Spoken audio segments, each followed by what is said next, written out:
Hola amigos, es un gusto tener a un invitado especial, el ingeniero Washington Delgado, con quien me une una gran amistad y además a quien valoro y aprecio mucho, pues ha escrito varios libros sobre temas económicos y temas políticos. De hecho, el último de ellos es este libro, El egoísmo político, sobre el cual vamos a hablar, tema muy actual, dado que nos encontramos en una avalancha que ha estallado en toda Latinoamérica sobre el tema del socialismo del siglo XXI.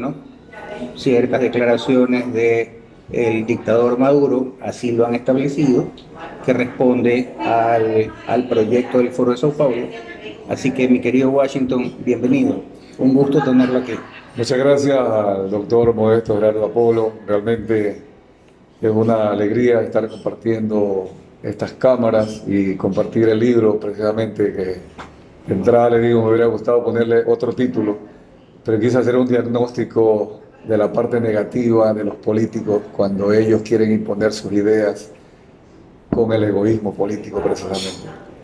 Latinoamérica es un país, se dice, cuyos habitantes son de sangre caliente. Siendo así, de sangre caliente, esto genera el caldo de cultivo para que existan egoístas manejando los países. Sí, yo comenzaría mirando esto como algo mundial, algo global, ¿verdad? La historia desde Grecia, Europa, de la que hemos nosotros aprendido el tema de la política, luego Estados Unidos con el asunto de la democracia, la república, también herencia de Europa, con otro tipo de matices. Se refiere fundamentalmente a lo que usted anota, es decir, la parte que va más allá, ¿verdad? Inclusive de las conductas, del mismo sentimiento, es decir, cómo somos, qué es lo que pensamos, qué es lo que sentimos, ¿verdad?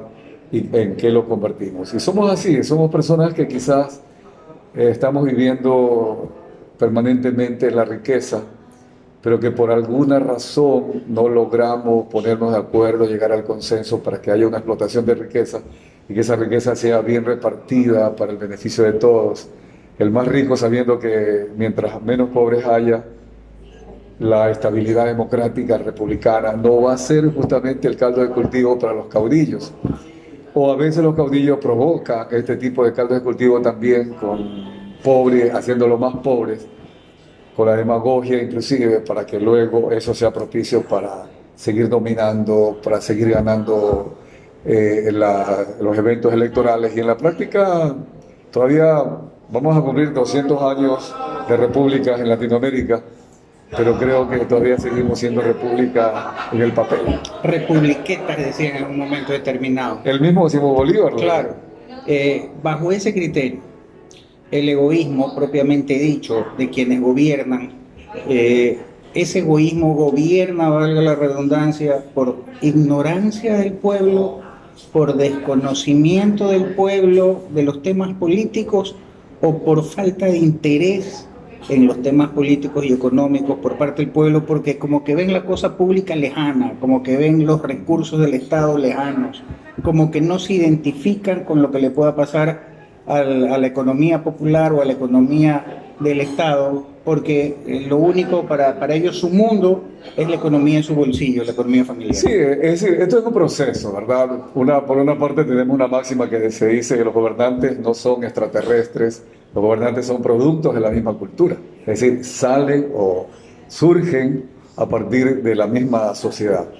Si esta sociedad es imperfecta, no ha aprendido, no ha madurado en lo político, no sabe siquiera lo que es una república, cuando alguien pretende ser Luis XV, Luis XIV, dice, el poder soy yo, el Estado soy yo, y quiere destruir la separación de poderes, quedarse gobernando años de años, inclusive hasta por el fraude electoral, lo que se está denunciando en estos días con Evo Morales, por ejemplo. Llega ese instante en donde estas personas llegan al poder sin un conocimiento verdadero de lo que es compartir el poder, de lo que es discutir los temas, proponer planes de gobierno analizados, consensuados, y pretenden, bajo su caudillismo, a creer que son ellos los iluminados, son ellos los que sí saben. Entonces, vamos a los bandazos, ¿no? Llega el uno y cree que su idea es A, el otro dice no, mi idea Z es la mejor y estamos siempre yéndonos de un extremo al otro.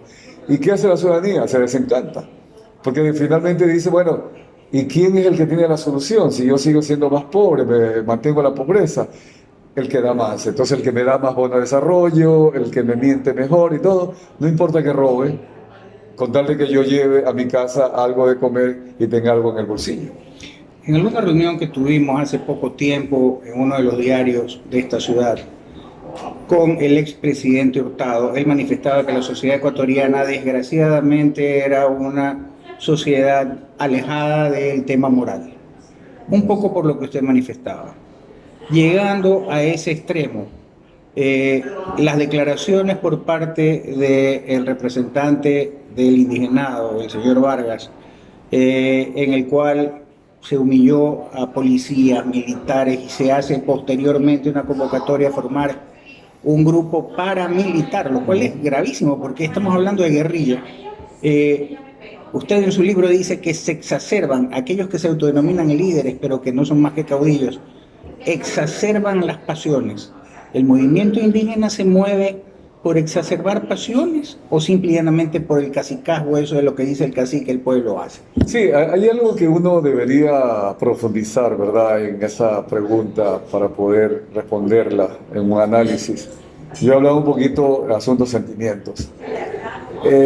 Quizás Europa tiene el tema de las tribus antiguas. Mire usted, hay países que se han dividido porque todavía siguen con las nacionalidades y en ese sentido el Estado en sí, por más que se haya tratado de unificar, se ha mantenido esa distancia, a veces hasta resentimientos. Pero es que ellos nacen de los clanes, y acá en el Ecuador no existen los clanes familiares. Pero sí existió aquí un indigenado de la época de los incas, ¿verdad? Y en cada uno de estos países latinoamericanos tenían sus comunidades, araucanos, los huancavilca, en fin.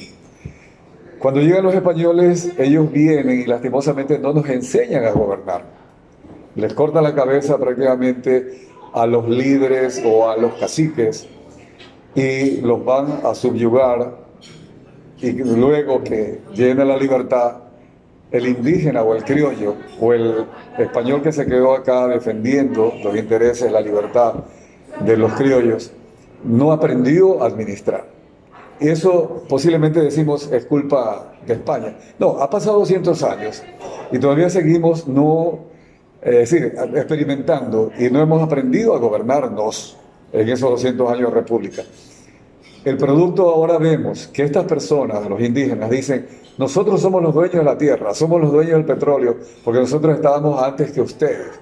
Y ahí a ustedes incluye no solo al blanco, que es muy pequeño su porcentaje en el Ecuador y en Latinoamérica en general, sino al mestizo. Y ellos vuelven a estos temas de que han sido explotados y que ya es hora de la reivindicación. Esto no lo hemos superado.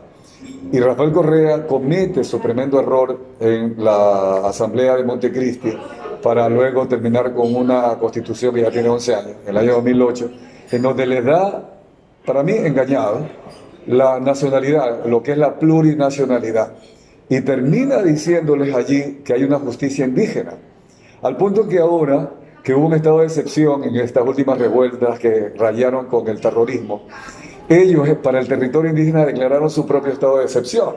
Entonces, no es de extrañarse que estos, yo no quisiera calificarlos con algo despectivo, pongámosle nada más caudillos, están tan obnubilados que ellos creen que pueden tener hasta un ejército indígena, porque se consideran que ahora es el momento en que las nacionalidades indígenas como que van a recuperar, yo no sé, la reivindicación. Algo ha fallado también en los partidos políticos que debieron haberlos ido incorporando. Ellos tienen su propio partido político, tienen sus propias comunidades, terminan con sus caudillos, y quién sabe qué va a pasar en el futuro. Hablando justamente de las nacionalidades, resulta que el movimiento indígena salta a la palestra en el gobierno de Borja, primera movilización indígena. De ahí tuvo participación importante en el derrocamiento de Yamil Mahuad, etc. Correa casi los elimina. De hecho, Vargas estuvo 2 años prófugo porque Correa lo judicializó, lo seguía y lo perseguía. Lo mismo pasó con el fútbol. Pero el tema de la nacionalidad indígena, resulta que, si recordamos que Yacu Pérez, ahora se llama Yacu, antes tenía un nombre Carlos. Carlos, y además Pérez, el apellido más castizo que he conocido en mi vida.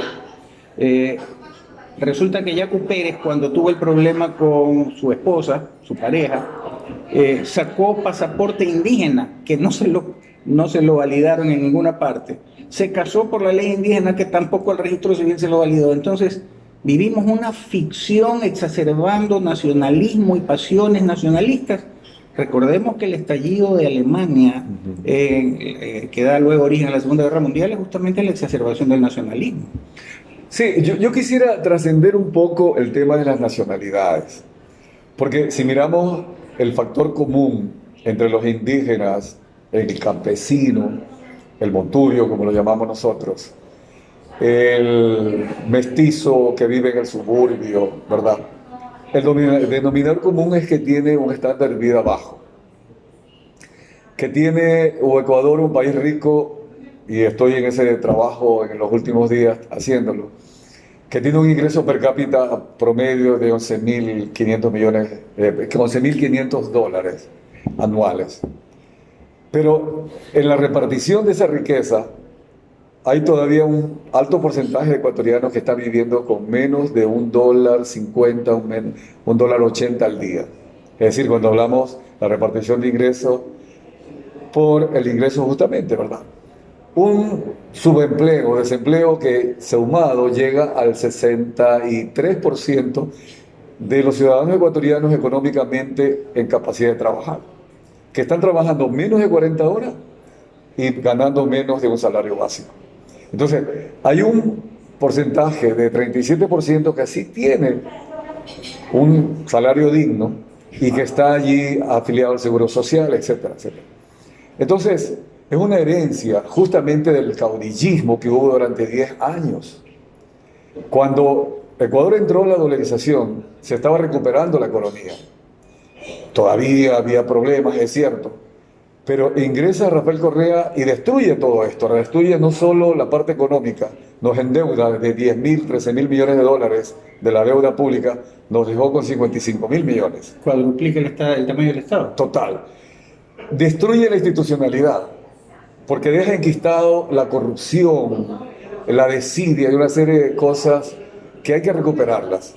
No hay tiempo todavía, en los 2 años y medio que ya ha transcurrido del actual gobierno, en incorporar a estas personas al aparato productivo, en darles trabajo para que puedan ellos decir, tengo por qué luchar. Ya estoy incluido entre las personas que van a defender el Estado democrático, defender la República. Y todavía siguen marginados defendiendo su parcela de poder o su parcela, ojalá, de riqueza. Y ahí viene el problema del caldo del cultivo. Ya está pasando en Argentina, está pasando en Bolivia, en Chile también, y en Venezuela no se diga, en Colombia también. Entonces todavía creo que Latinoamérica no ha logrado disminuir esas distancias, esa brecha entre ricos y pobres, entre el primer cuartil de más ricos, que gana hasta 28 veces lo que gana el cuartil de más pobres. Hay algo por hacer, pero eso tomará tiempo.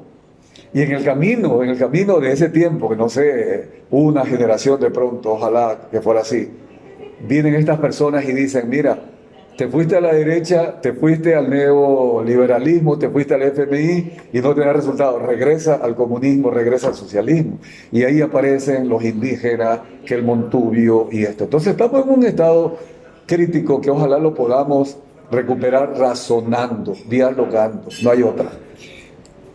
¿No será que también dentro de la comunidad indígena, de estos que se autodenominan nacionalidad indígena, yo estoy en contra de aquel concepto porque la nacionalidad es una, ecuatoriana, pueden haber varias culturas, somos pluriculturales, no plurinacionales, pero sin embargo aquello, ¿no será que ese egoísmo también es una réplica del egoísmo que se da, del egoísmo político que se da a mayor escala con el tema de presidentes, alcaldes, etcétera?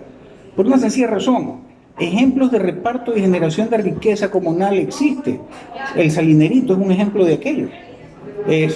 La diferencia es que quien los guía es un sacerdote salesiano, o los guió en un principio, es un sacerdote salesiano. Siguen siendo guiados por la comunidad salesiana, en donde realmente se dedican a trabajar técnicamente y a generar riqueza y el reparto de la riqueza técnicamente, no políticamente como estamos acostumbrados, ni tampoco populistamente como estamos acostumbrados. Entonces, yo creo que la riqueza existe, la solución existe, lo que falta es, valga la redundancia, falta de voluntad de quienes se autodenominan líderes por justamente ese egoísmo que replican aquello que critican. ¿Usted qué opina? Sí, es que justamente ahí en el libro trato otro tema y ahí yo apelo a lo que Hannah Arendt como gran filósofa nos dejó. Este tema del populismo, del intervencionismo, totalitarismo, la tiranía, es un virus.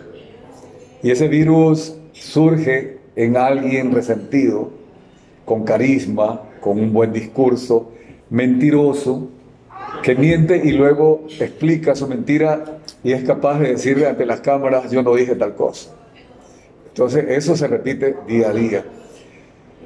Aquí estamos viendo que para esas personas, esos caudillos, es más negocio darles el pescado, porque volvemos a ese otro principio.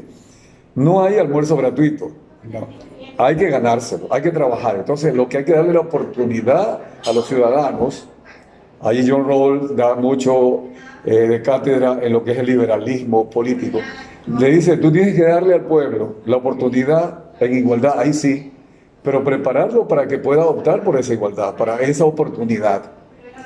Pero a estas otras personas más les interesa que no haya igualdad, que haya el igualitarismo, que es otra cosa, en donde todos sean iguales pero hacia abajo.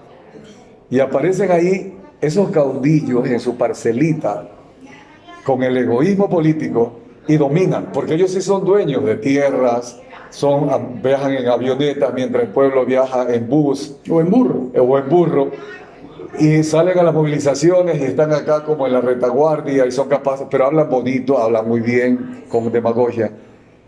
Y quién sabe si están ganando, tienen rentabilidad de este tipo de movimientos. Entonces ahí queda un poco la duda. ¿Por qué no hacen lo de ese sacerdote salesiano? De darles o enseñarles a pescar, darle la caña, la herramienta para que ellos generen riqueza y progresen. Es que entonces no saben que hay maneras de eliminar la pobreza o están viviendo de los pobres.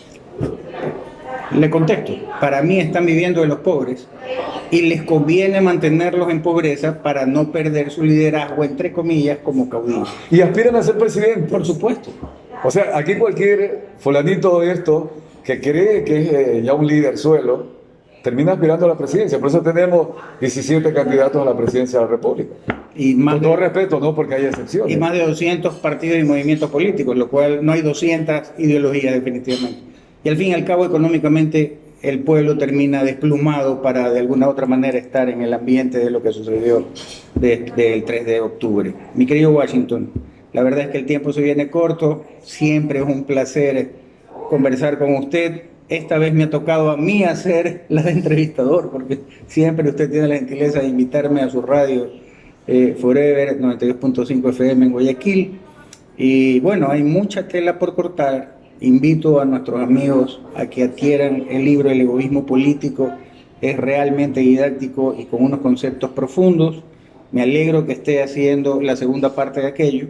Y no sin antes agradecer una vez más a La Tarantela Pastas y Pizzas, que se encuentran en Aventura Plaza, Avenida Las Monjas, intersección con la Avenida Carlos Julio Arosemena, un pedacito de Italia en Guayaquil. Mi querido Washington, salud. Esperemos que tengamos un mejor Ecuador.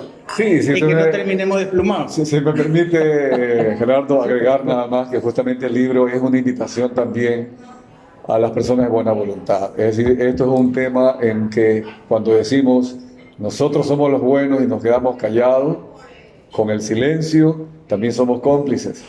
Cuando decimos somos buenos y nos sentimos decepcionados, también con la indiferencia somos cómplices. Es un tema de darle un paso adelante y ojalá que surjan jóvenes muy entusiastas, personas que puedan dedicarse de buena fe, de buena voluntad a trabajar por los demás. Y es hora que remocemos el activismo político en personas jóvenes que estén interesadas de verdad en el país y no en sus bolsillos. Así es. Muy bien. Gracias. Thank you.